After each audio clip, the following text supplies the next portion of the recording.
Just a quick trigger warning, I'm going to be talking about suicide during this video, so if you're sensitive to that issue, this might not be the video for you. Anyways, moving on.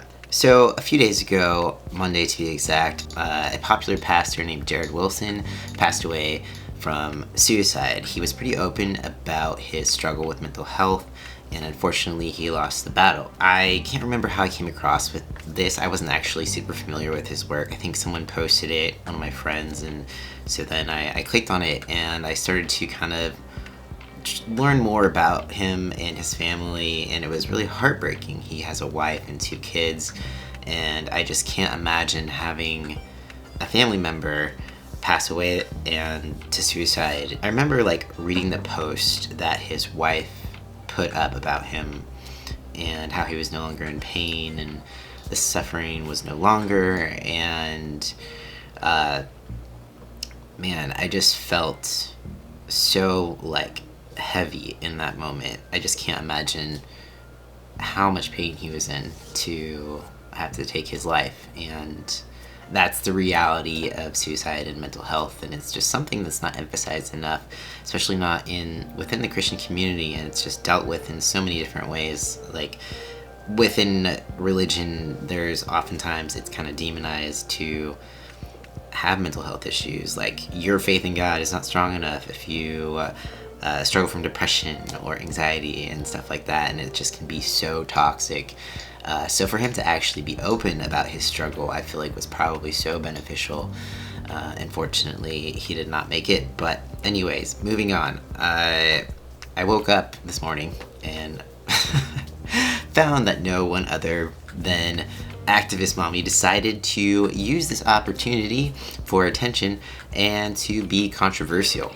So she tweeted out this article that she wrote about suicide, and she decided to talk about how she doesn't agree with some of the pastors who just say that he is in heaven now, and she's basically saying that suicide is murder and that it could lead to eternal damnation into hell.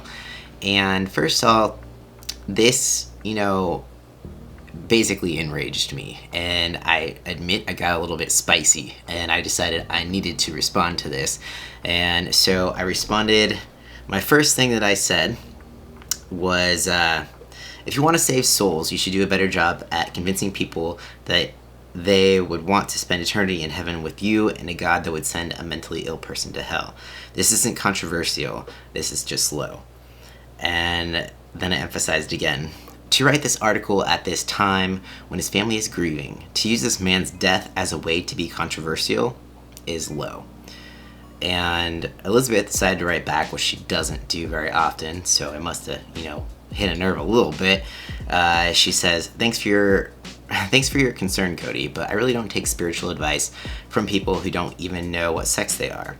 You are one of my typical troll haters. I expect you to not understand. You're extremely and irrationally confused, praying for your salvation. So it's funny because she still takes the low road, no matter what. She disregards anything I'm saying just because I'm trans. It's laughable. So, I'm not going to go there with her. So I decided just to write back, LOL, praying for your salvation is the Christian way of saying fuck you. I see you.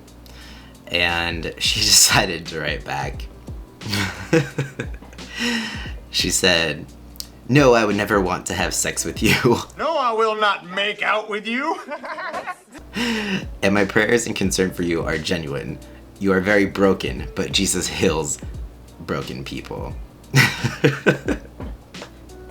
I legitimately could not stop laughing for a good 5 minutes, and I was just blown away. How did you get that from what I just told you?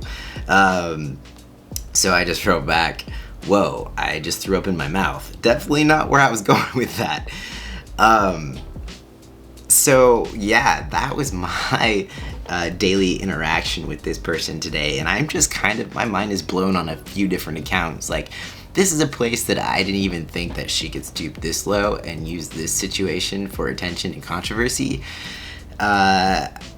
I still feel incredibly angry about it, and it's just not right. And she is not God, and she is not a person who should be speaking on this matter at all.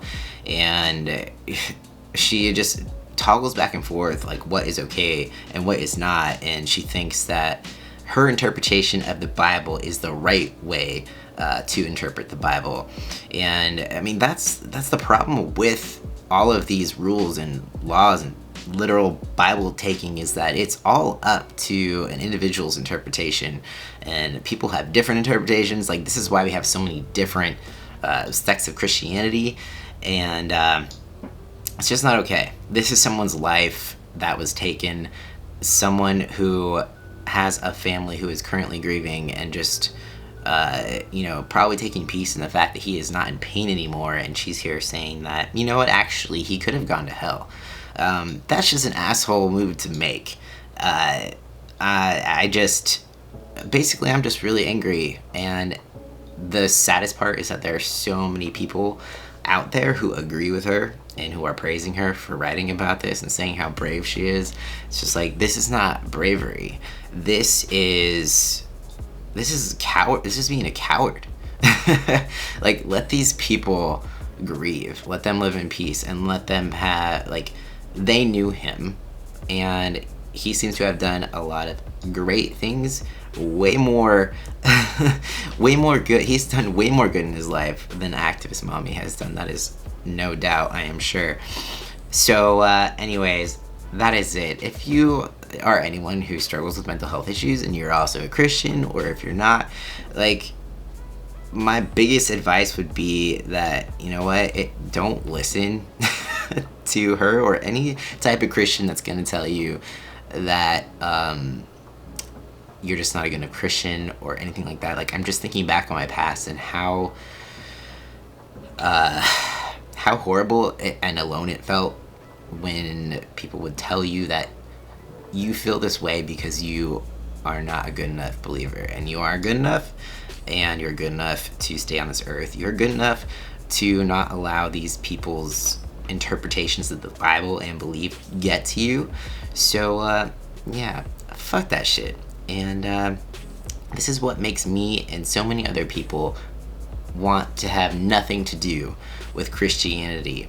And it really moves me from a place of, like, wanting to see their side and be empathetic to a side of, like, just really fucking pissed off and, like, over it. And I no longer want to, like, try to fit Christianity into this, or mold it at all. I just want, like, nothing to do with it because of people like Elizabeth Johnson, activist mommy. Anyways, I'm gonna get off my high horse now. Thanks for the laugh, Elizabeth. Don't flatter yourself. I do not want to have sex with you. I'm not into dudes, so thanks though. But anyways, if you guys have any questions, comments, or experiences with mental health, I feel like this is something that we all should talk about more. There is still a stigma about it.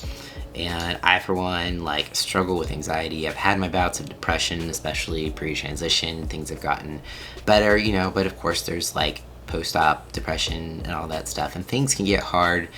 And just knowing that you're not alone can, help you get through it. So, yeah, let's talk about it. And that is it for now. Peace out, guys. Thanks for listening. I will see you next time.